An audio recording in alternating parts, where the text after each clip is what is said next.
Hi everyone, it's Monday or Tuesday, January the 2nd, 2017, and I have a letter here from Schaeffer Cox, and it is dated the 27th of December 2016, and it says thank you to Bennett, Canfield, Syme, and Bellwood.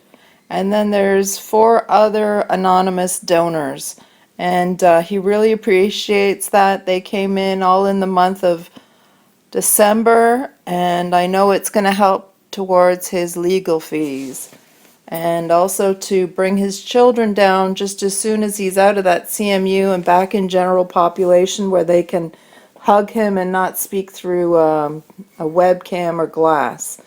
It says, Dear Rudy, I got a very nice card from Alicia signed by the whole family. Down at the bottom, her little boy had signed his name in a big squiggly letters, S-E-T-H. Seth is my son's name. Seeing it written by a little kid's hand made me remember when my boy was that age. He's almost 10 now. I've seen him once in the past 6 years. And now the prison won't even let me talk to my kids on the phone anymore. These folks really go out of their way to cause pain to good families. We are what they could never be, so they hate us. People with creative, ambitious, and likable personalities don't last long working for the feds. They get their eyes packed out by the old guard and quit. Their eyes pecked out and they quit. Imagine if the world was entirely populated with ugly women and you were the only pretty woman on the whole planet. Do you think those ugly women are going to love you? Do you think they're going to lift you up and celebrate you as an example of what they aren't? No way. They're going to throw mud on you and then dump you down a hole to be forgotten, so there's no measure of beauty by which to judge their own ugliness. Wow, this guy has some really great analogies. Okay, page 2. Let me tell you, the globalists are some ugly, ugly broads. And the American people, with their kindness, ingenuity, and free spirit, are a perfect 10, flawless knockout of a woman. That's why the manifesto feds are so vicious and hateful towards good, wholesome, loving, honest people. Good people by their very existence are an affront to the globalists and their puppet states around the world. Don't think you can be nice. Stay out of the way and go unnoticed.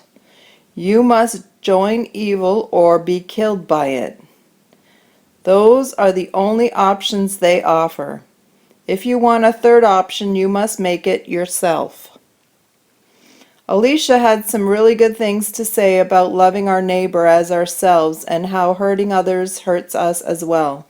And what she said about trusting God to the point that we lose all fear was great too. Elsa sent me $25 and wished me a Merry Christmas. She said she hopes that with a new president that some of the political prisoners like me will be let out. I hope so too. Tina sent a really simple and pretty card. It brightened my day. She asked what she could do to help.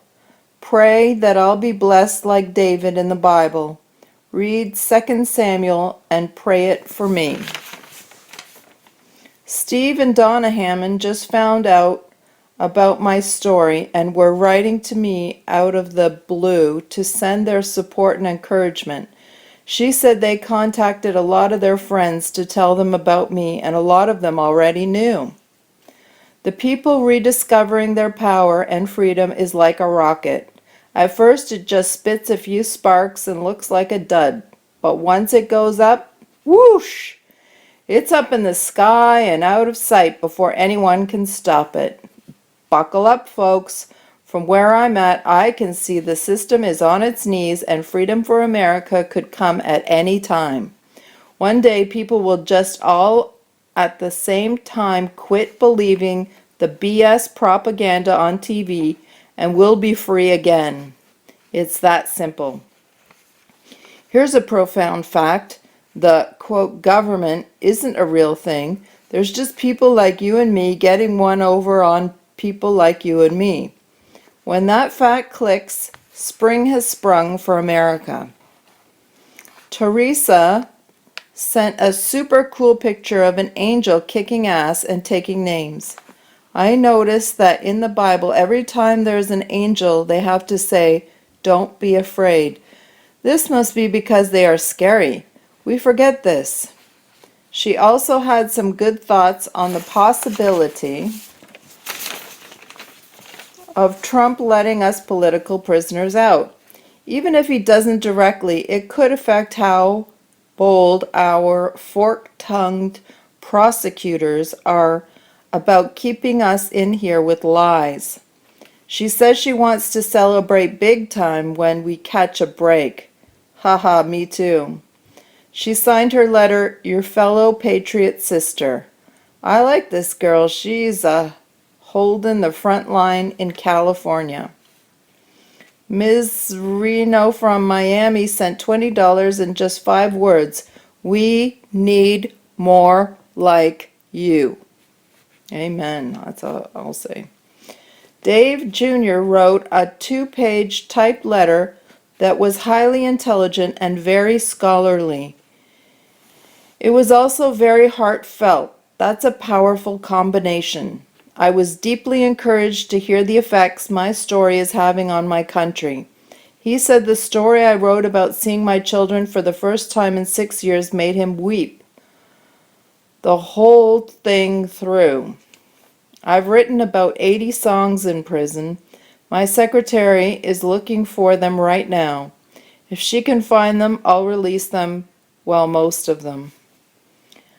The Laramie family wrote from their ranch in South Dakota. It was a long and happy letter. What struck me was, we are the virus that will heal this nation. Amen. More later, Schaeffer Cox.